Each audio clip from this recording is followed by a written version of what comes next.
family in need. And I made myself a member of the page of the people that help you around Allentown. So this lady named Janet, she posted a video of Tent City. And those people are living in the woods. And many of you guys know, 3 weeks ago, it got flooded. And they lost pretty much everything they own, which clothing, personal items, Bibles. The tent got destroyed. So I couldn't rest. I kept praying on it.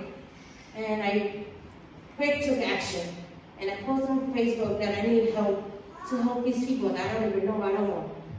And with the help of my family and the church, I was able to help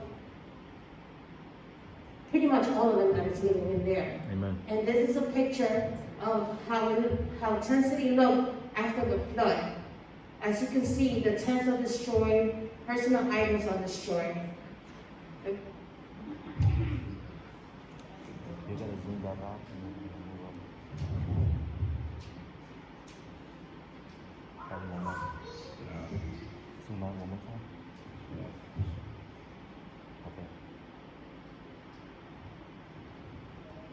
This is how the area looked when the storm finished, and everything, as you can see, the fire pit is destroyed, where they pretty much cook in there.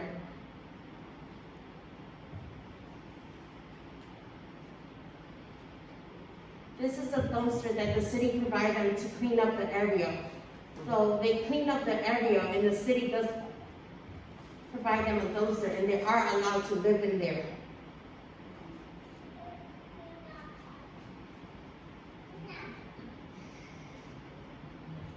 This is a wall that a man built with stones that he connected around the area. So he built himself a little house, and as you can see, he used a tarp as the roofing. So they are in need of tarps because they use a lot of tarps. And tarps meant that when the sun hits it, it gets damaged, like it gets crunchy and destroyed.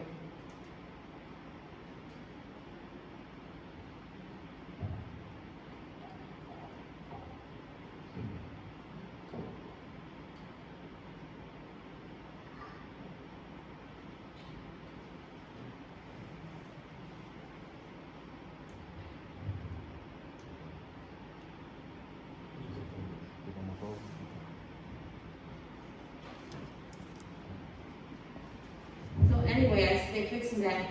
So I called First Lady and I asked her, First Lady, this isn't in my heart. May I do this in the name of the church? And she said, absolutely. So I said, okay. So I made a post and I reached out to my families and friends for help. And with that help, my husband and myself and my son, with my family, we managed to pack up 3 trucks of blessings that we got through the week. It only took a week of me raising a lot of stuff. So I teamed up with the daycare that is in Our Lady in a daycare that is in Hanover, Ireland. She contacted me and she told me, Miriam, I want to help. I'm like, okay, what would you like to donate? She goes, every Friday I want you to come with your husband's truck and I want to load up your truck with food and I want you to provide it every Friday. I was like, wow, what a beautiful blessing. Thank you so much. So every Friday, she's going to load up my truck, and my husband and I, with my son, will be donating food for them. Amen. This is some of the items that was donated through my friends and through the church. So what I did, they also have women's in there. So what I did, I made 10 personal hygiene bags for women and 10 personal hygiene bags for men. Amen. And one of my friends that I knew was here, she donated 19 quilts and blankets. Amen. Amen. These are some of the items that were also donated. They were in need of bug spray. As you know, when it rains, there's a lot of bugs. So my friends and family donated bug spray, and these are some of the items that was donated that I made little bags and personal bags that each and every person in there can have. These also some of the items that it was donated. As you can see, those solar lights are very important for them to have because sometimes the batteries, they run out because they use the flashlights for a long time. So it took it upon to buy a couple of solar lights so they could use, and then there's towels and stuff in there that they could use that could hang up their clothes when they wash. So these are 2 boxes of hygiene stuff, tarps, and a box of Bibles. Amen.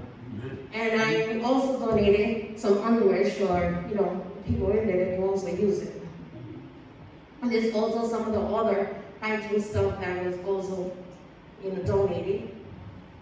These are 4 tents. And the story with this, Sister Jen contacted me. She goes, Miriam, what did you mean? I'm like, to be honest, they need a tent and they need tarts. And when I went up there, I met a man named Eduardo, the most beautiful, kind man that you could meet. They have stories, but it's not a story to tell. So I met him, and I guess he's the big chief there. He's the one that organized everything for everyone and trying to keep the peace. So I met him and I said, Eduardo, how many tents was destroyed? He said 4.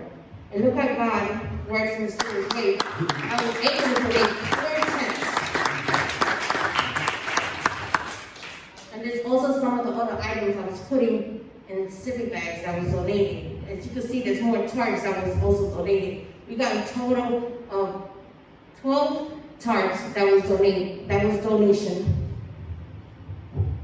So also the tarps and the Bibles and other stuff. What's it? Oh, no, wait, they saw on the campsite when I went. Eduardo gave me permission to take some pictures to show the place.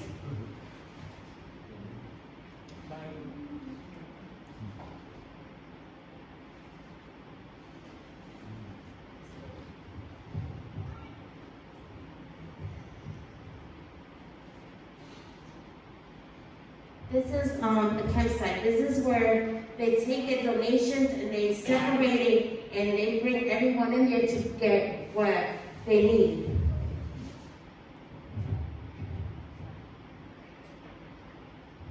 This is where they live. This is how they fix their areas. As you can see, tarps are needed. They use a lot of tarp. This is where they cook. As you can see, they restore their little fireplace again so they can have somewhere to cook. This is the campsite where they live. And this is the entrance. They made like a little fence, so they can stay safe and hear when people coming in and out. So this is exactly how the tent, the area where they live at looks like. This is how, the place where they live, that's how they're in there. Okay. And when we were in there giving the stuff in, there was this lady, she was walking with no shoes. She only had socks. And Johnny calls me, he's like, Mom, I thought something was gonna happen. I'm like, what? He took his shoes and gave it to this lady. And it touched my heart because he didn't have to do it. So he took his shoes and gave it to the lady. The lady was so grateful and so thankful. She didn't even know what to do, And I'm asking, I'm not stopping here. I'm going big. I'm going big. I put it in my heart. I'm not stopping. I want to keep on helping as much as I can. And we are in need of shoes. The winter's coming. I told them I will make every Friday I will make a food stop with a donation of the daycare. They're going to provide a donation. But I'm not stopping here. I would like to help them with shoes, more blankets for the winter, tarps, and sweaters, and coats, gloves. If anybody have any donations, please contact me and we go in there and give them to them. I met a guy named Edwin. He's very nice gentleman. He was a very, very nice gentleman with his wife. And as I was last night falling asleep, Eduardo texted me because he didn't have a phone through the government. They gave him a phone. And he texted me, he was so grateful, and he was grateful about the Bible, because he said he's a truck driver. And when he lost his job, his Bible, and he said that he will definitely enjoy his Bible. And he was so grateful and so thankful for everything that is coming his way. And he says that he would like to thank everyone in the church and everyone helped, and he would like to say thank you and for giving him a helping hand. And he doesn't know, he couldn't find words to say thank you, but I am not stopping him. Whoever wants to help and help me, help these people, they're much welcome to come and help. Thank you, everyone. Thank you so much. Thank you.